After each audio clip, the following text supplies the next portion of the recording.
Implemented in October 2013, Japan's new secrecy law will incriminate and imprison any Japanese for speaking of their illnesses, deaths, and losses from Fukushima's ongoing radiation release.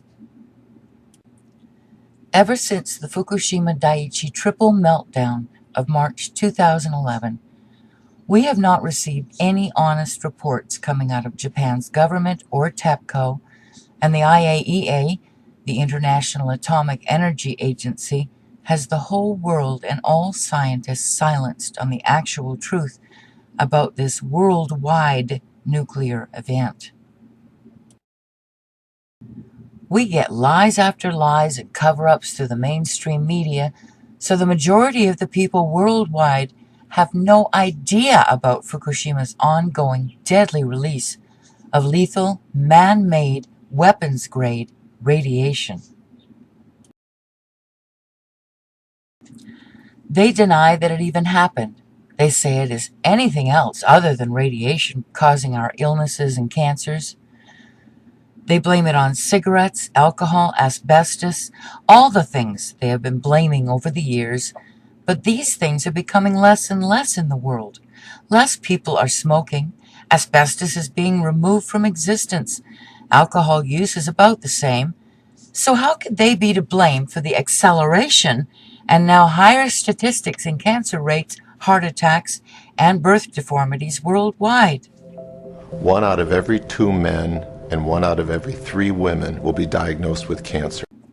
You are being lied to, and they are laughing at you as you follow along with and believe in their lies. Einstein once said, "The world will not be destroyed by those who do evil, but by those who watch them without doing anything."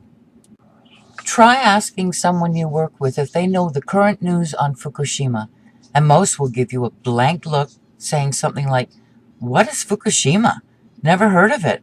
Or if they do know about it, their reply will be something like, "Oh yeah, that happened a few years ago. Those poor people over there."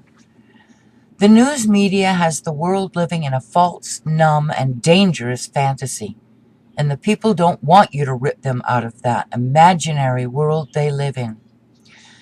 Those of us that do speak the truth are labeled conspiracy theorists. But this is not a conspiracy, folks. I'm sorry to tell you. This is the real deal. We now live in a deadly radioactive world. Think about what you would have experienced if a single huge nuclear bomb, large enough to take out the whole northern hemisphere of Earth, had been detonated 3 years ago. That would have been a sudden, huge detonation, releasing all of its nuclear death immediately, and there would be no way the survivors would be able to hide, lie, or cover up the news of it. The thing within that bomb that would kill us is all the nuclear man-made isotopes of radiation that are designed to burn from the inside out, like your microwaves do when they heat your food. It would be a sudden, immediate release, and the death toll from the moment of detonation would be mind-boggling. Now, realize that the explosions of the nuclear reactors at Fukushima 3 years ago may have been smaller detonations than a huge nuclear bomb designed to take out half our planet, but these detonations opened the sealed reactors and released their cores of nuclear materials to allow a constant release of the same weapons-grade nuclear isotopes that a huge nuclear bomb large enough to take out the northern hemisphere of Earth would also release. Now here's where it gets even more frightening. One of the reactors at Fukushima, Reactor 3, had MOX fuel in it. That is both plutonium and uranium, the same elements that would be in a nuclear bomb designed to release the worst radioactive isotopes to kill on a wider scale. Reactor 3 and the other destroyed reactors are constantly releasing this nuclear death 24 hours a day and have been releasing this every single day since March of 2011. And no, these radioactive isotopes do not dilute, either in the air or the oceans, as the IAEA's pet scientists would have you believe through their publicly stated lies. They build up as more and more of them are being released, and they multiply. These isotopes are neutrons, protons, and electrons, atoms, in fission. And after their so-called half-lives, they do not just disappear or get weaker. It is the fission that splits the atoms into 2 or 3. The daughters of these are now 2 or 3 times as many. And when their fission is complete after their half-life, each one of those gives birth to 2 or 3 more, even deadlier radioactive isotopes that have much longer lifespans than their parent isotopes that are also undergoing their own nuclear fission. They are constantly splitting and multiplying worldwide now, not diluting. In fact, the word diluting doesn't even belong in the same sentence that is related in any way to man-made nuclear isotopes.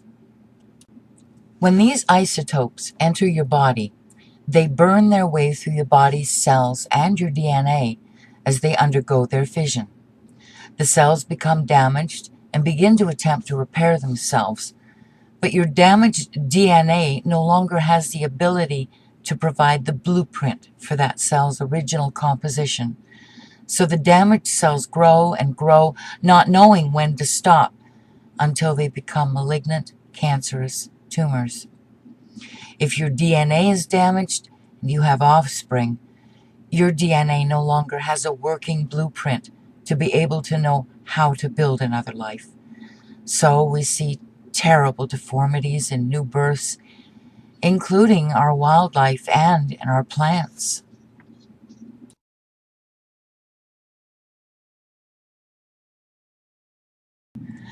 So, in all truth, Fukushima needs to be compared to a very slow-motion, huge nuclear bomb that is slowly taking out the whole northern hemisphere of Earth, and much more, because these destroyed reactor buildings never stop releasing the radiation. The radiation now has become an amount that is much more than a single nuclear bomb detonation. Think about it. They don't even know where the 3 cores that escaped their reactors are now, so they continuously pour water over the areas to hopefully keep them from getting hotter. They are hot and fully active, burning their way with full nuclear fission into Earth's crust. Japan has no idea what they're doing and will not accept any help from the worldwide nuclear scientific community. Above all issues on Earth, we need to stop this radioactive release. But what we need to stop it with has not yet been invented. So, what is needed is a scientific think tank to be formed to attempt to invent something to stop this release. But the IAEA has the nuclear scientific community turned into puppets. Instead, our once trusted scientists speak of this disaster as though it is nothing to worry about, and compares it to natural, not harmful potassium-40 radiation in bananas and licking iPhone chargers. These levels of radiation are just above natural background at the WIP site. And so there is no expectation that those measurements for you or your children or anyone else will show exposure on a lung count.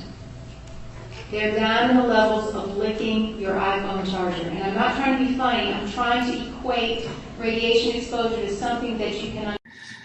They're treating us as though we are as mindless as snails and watching us fall ill and die. Their argument will be that they do not want to create mass hysteria. Well, By not giving the world the truth, they are taking away our chances of survival.